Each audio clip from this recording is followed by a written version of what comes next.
The Battle of Gaugamela is this last dance between the Macedonian king Alexander and the Persian king Darius or Darius III. And in this last dance, the winner gets claimed the king of Asia. But for Alexander to win against this much numerically superior army, he's going to have to pull off an advanced tactical maneuver. We're going to call it the false gap, okay? The false gap. He's going to have to find a way to create this gap in Darius's lines such that he can charge the king with his companion cavalry personally, just as he had done at the Battle of Issus 2 years previously. He knows that if he threatens the king's life and causes him to flee, then the rest of the Persian lines will also collapse and flee the battlefield. But in creating this false gap, Alexander's also baked a lot of layers of genius into his tactical maneuvering, right? Everything is paid attention to in the details, from the layout of his men to his opening maneuvers and everything in between. But before we talk about Alexander's genius at this battlefield, let's first introduce our home team here, the Persian Empire. Led by Darius III, as I said, he has grabbed men from all across his empire, right? He told the Indians, come here, Armenians, Syrians, Bactrians. He's got Greek mercenaries. He has chariots. He even has his 10,000 immortals, right? His elite 10,000 immortals at this battle. Some sources say he had almost 100,000 men laid out in a very standard formation, right? At the way that battles were laid out at the time, with the center occupied by the infantry and perhaps a few chariots at the front, and the sides held by a huge number of cavalry, right? His left and right flanks. So, if you've been watching my videos, you almost know what Darius's goals are going to be for this battle, okay? We know that anytime an enemy has a significant advantage in the flank, that he's going to try and attempt an envelopment and flanking maneuver. So Darius's goal for this battle, his goal is to flank Alexander's men, flank Alexander's flank, because he has almost this mile advantage over him, the superior cavalry advantage as well. So that's his goal. That's what he's going to do to try and win the battle. Now, at this battle, Darius also has a win condition. A win condition. You see, before the battle had even begun, Darius had his engineers prepare the battlefield. He had them come out and level the ground, removing any terrain or obstacles that might impede his cavalry or his chariots, okay? So his win condition for this battle, he wants to keep the battle within this pre-prepped area, okay? So the win con here is to keep battle on the field, okay? So that's Darius's goal, and that's his win condition to achieve that goal, okay? Let's talk about Alexander here. Alexander is fielding this all Greek army. On the left, he has Parmenion with his, I believe it's Thracian cavalry here. In the center, he has his phalanx, and on the right is Alexander himself with his Companion Cavalry and perhaps some men.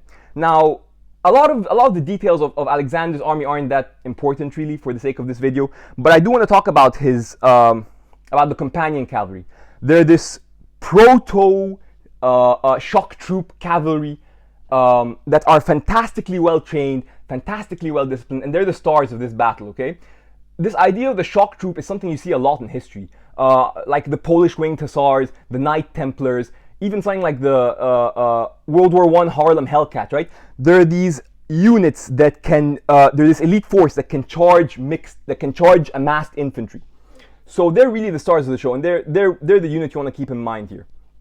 But with that in mind, let's talk a bit about what Alexander's plan is. The first thing is the layout or the way in which he's laid his men. Okay, you guys see this shape here that I've outlined. This is for a good reason. Remember, we stated one of Darius's goals was to flank Alexander's men. But look at this shape. Look at the distance that Darius's right flank has to travel in order to successfully envelop Alexander's men. You guys see this distance that he has to travel? This is opposed to had Alexander, say, lined up his men like this. You guys see how much shorter the distance is right here? This delta distance right here, this extra distance that they have to travel because of Alexander's positioning, this leaves a lot of, this allows Darius's flanks to make a lot of errors, okay? They're stretched this extra distance. Maybe they can't hear the right commands. They're further from their supply lines. And most importantly, this extra distance buys Alexander time. Alexander at this battle needs time to charge this false gap. So this extra distance is intended to buy him that time. The second thing that Alexander's done in terms of his layout is he has kept a Greek mercenary detachment at the back here. This is so that they could turn around in the battle had Darius's flank been successful, and to prevent a complete envelopment. Okay, so those are two important things to note: the way that Alexander has formed his men, and these men that he's kept at the back. Okay, now let's talk about how Alexander plans to create this false gap, because we haven't talked about the right side. We've talked about the left side. We haven't talked about what he's going to do on the right side.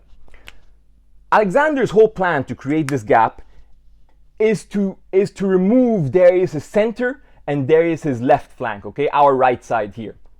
He's going to do this in two ways.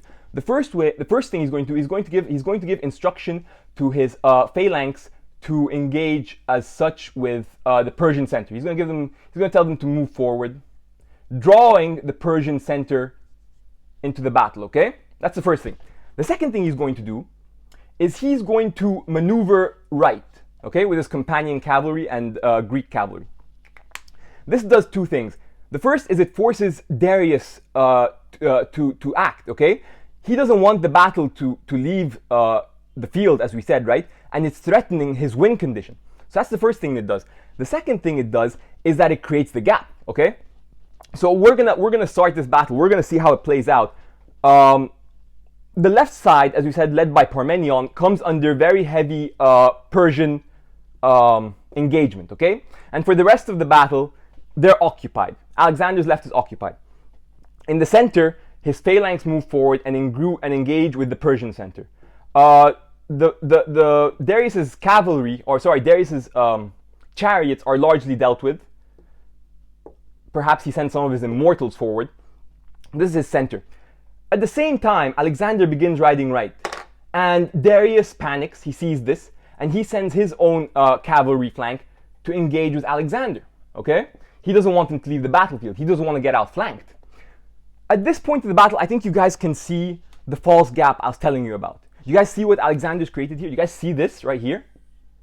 This is the false gap I was telling you guys about. Okay, and at this point of the battle, right? This is when Alexander, this is the tricky part, right? This is why it's called the false gap and why it's under a timer. The first time-sensitive area is that Alexander's left here, Parmenion and his forces, they can only hold on for so long, okay? So Alexander needs to charge this false gap before his left side collapses. That's the first time-sensitive condition. The second is that Darius has probably also noticed this gap and will probably try and close it, right? He might consolidate his men, might have some of them retreat, might withdraw some of his horses. So there are these, it's a time-sensitive gap. That's why it's called a false gap, right? It's not going to stay there forever. And the third reason that this maneuver is so hard to pull off is that in the heat of battle, Alexander must give the order to his Companion Cavalry.